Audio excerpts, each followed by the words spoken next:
आरंभ करने जा रहे हैं हम यहाँ से उस भक्ति गाथा को जिसमें 5100 चौपाइयों के मध्य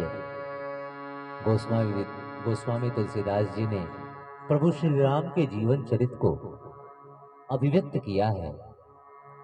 अवधी भाषा में लिपिबद्ध यह संपूर्ण रामचरितमानस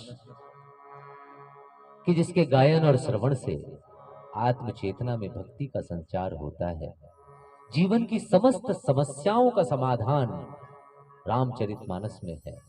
एक ऐसा सर्वोपरि आदर्श जिस आदर्श में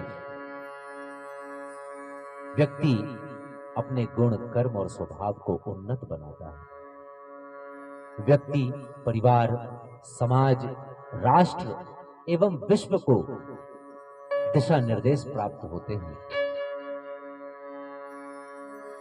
बालक, बालिका, किशोर, किशोरी, युवा, युवती,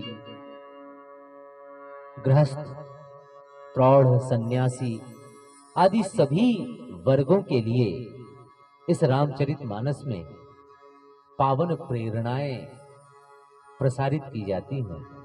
आवश्यकता केवल एक है, अपने चित्त को एकाग्र करके प्रभु में रमा देना। यदि आप यहां बैठे हैं और आपका मन कहीं और विचरण कर रहा है, किसी और बात को सोच रहा है, तो आपको इस शक्ति का संचार नहीं हो पाएगा। और यदि आप अपने मन, प्राण और 10 इंद्रियों को एकाग्र करके बैठे हैं, चित्त में केवल प्रभु श्री राम का स्मरण करके बैठे हैं,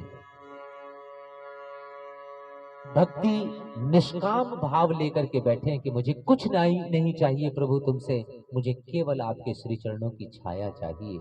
अगर आप इतने भाव लेकर के बैठे हैं तो विश्वास कीजिए कि इसी सुंदरकांड पाठ के माध्यम से आपके जीवन में कल्याण की धारा प्रसारित हो जाएगी। न जाने कौन से काल कंटक आपके टल जाएंगे इस महाशक्ति के माध्यम से। विचार करके देखिए, 33 कोटि देवी देवताओं में केवल श्री हनुमान जी को संकट मोचन कहा गया है। कुछ तो कारण होगा, कुछ तो कारण होगा। जब स्वयं परम पिता परमात्मा पर, स्वयं उस ब्रह्म पर संकट आता है तो उसे टालने के लिए नागपाश में बांधे जाते हैं तो श्री हनुमान जी रक्षा करते हैं। कुछ तो कारण होगा। मनुष्य अपने चित्त को स्थिर नहीं कर पाता, इसीलिए यह प्रयोग निष्फल से लगते हैं, निष्फल से प्रतीत होते हैं। अन्यथा इसमें वो ऊर्जा है। दही में जैसे अगर सटीक क्रम हो, निश्चित समय हो, निश्चित विधि हो और निश्चित क्रम हो, अगर इन 3 चीजों का ध्यान रखा जाए तो मक्खन दही में दिखाई नहीं देता, लेकिन कहीं भी छुपा हो वो छुप कर नहीं रह सकता, उसे बाहर आना ही पड़ेगा। यह है मंथन की सटीकता।